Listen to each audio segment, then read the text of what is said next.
goal setting. It's a topic that's talked about all over the place, right? It's almost to the point that no one's paying attention anymore. But here's the thing. People are really great at setting them, but actually realizing the benefits, the end goal that they have actually are wanting to pursue. Why is that such a disconnect? The quality of your house, the quality of this structure is only as sound as the foundation that it rests on. And so much of our thinking, so much of our goal setting is faulty because we're using faulty software. What if you could build a business in the modern world as big or as small as you want without having to compromise the things that were the most important to you in the very beginning? This is the Wealthy Consultant Talks podcast with Taylor Welch and Mike Walker, as they share with you today their learning lessons from stories in their experiences over the past 10 to 15 years and share with you right here, right now. Let's get into it. Hey, what's going on, my friends? Mike Walker here. Excited to have you join me on another episode of the Wealthy Consultant podcast. Hey, goal setting. Goal setting. It's a topic that's talked about all over the place, right? It's almost to the point that no one's paying attention anymore. Whether you've come from the personal development space, the leadership development space, the business development space, doesn't matter. Everyone's very, very familiar with goal setting. But here's the thing. People are really great at setting them, but actually realizing the benefits, the end goal that they have actually are wanting to pursue. Why is that such a disconnect? You know, they set the New Year's resolutions and all the things, right? And then you look back 30, 60 days later and they're not even on a radar anymore. Why? Because of the psychology that goal setting is built upon. See, the quality of your house, the quality of this structure is only as sound as the foundation that it rests on. And so much of our thinking, so much of our goal setting is faulty because we're using faulty software. Today, I want to introduce you to a concept that Taylor talked about on a new challenge that we're just launching for our chamber clients. It's the 10 extra year challenge. And one of the elements that we really want to zoom in on right away at the very, very beginning of any type of goal setting environment is the virtues and values. Virtues and values. Taylor's going to dive in. So let's just get right to it. I know you're going to love this one. You're probably going to want to listen to this more than a couple times because it's a little deep, but I promise you, if you let it, it's going to flip your paradigm upside down and it will absolutely change your life and how you view goal setting from this day forward. Enjoy. I know you're going to love it. Share this one. It could probably bless someone else's life as well. Take care. Finite exercise to create winnings at an infinite level. And so we play finite games. Your business right now is transient, which means it will end at some point. The projects that are important to you right now are not going to be important probably forever. Even if it's a big mission, 100-year, and I think in a couple of weeks we're going to talk about 100-year visions to 10-year to 1 year to 1 quarter. We're going to work it all down and chunk it all down. It's going to be so much fun. But everything that you do, regardless of how big it is all temporary.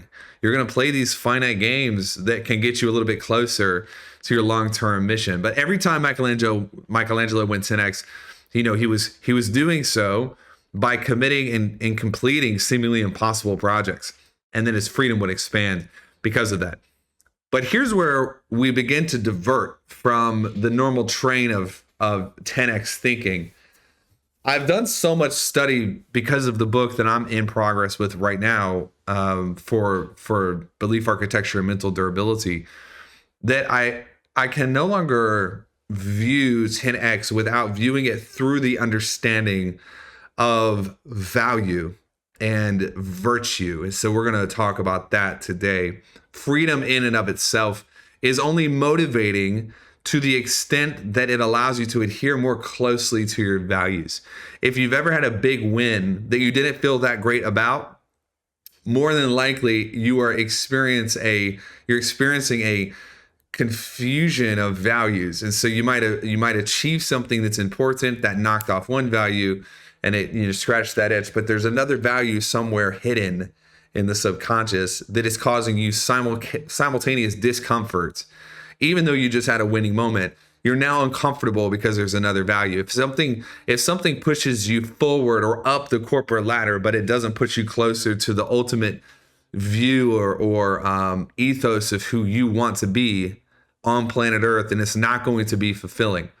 Albert Bandura has worked on observational learning, and observational learning is essentially just like the models for like how we learn through exploring and seeing, but we can also use observational learning with ourselves through practice.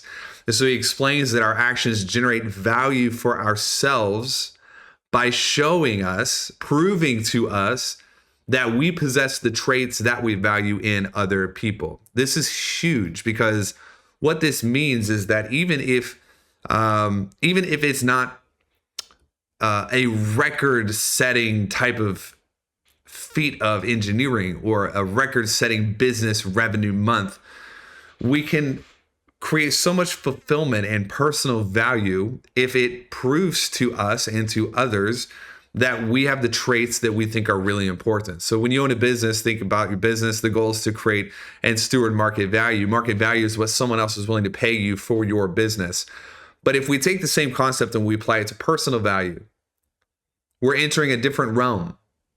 Personal value is the amount of value we place on our own behavior and our own achievement of being who we want to ultimately be. And when we do this the right way, we can create a portfolio of value internally that far outweighs the market value of what anybody else would pay for what we own. Our most rewarding experiences, this is from Schwartz's theory of basic values, our most rewarding experiences align with our assessment of our personal value. So when you wake up in the morning, like fully wake up, not just get out of bed. Like I wake up and it takes me like an hour to fully wake up. But when you're awake and coherent, when we believe that our lives right now are matching or at least aligning with what we believe to be valuable, then we are happy and we are inspired. When we wake up in the morning and we feel like there is a discrepancy or a delta that is getting in the way, we're not close enough to what we feel is valuable, then we are unhappy. And we are now deeply unmotivated to do whatever is not going to take us to fixing that delta. So this is not a net worth thing. This is more of a net personal value. And this all comes down to alignment. This means that the only way we can effectively hang on to the level that we ultimately ascend to is by being the person we've always wanted to be while we are there. If at any point we feel that we are not in alignment with who we wanted to be, we will sabotage ourselves to return back to our most recent point of alignment. This means that even if you cross over an incredible thing in your business, let's say you set a revenue record, but you don't align with the type of person that you want to be, your values are not lined up, your virtues are not present, you will actually subconsciously do anything you can to get yourself to go back in time to the last noted point where you lined up. If this is true, it means that the most important activity we must complete before selecting our big targets is selecting our values and creating a portfolio for ourselves so that our key drivers are in place and we want to move forward. Okay?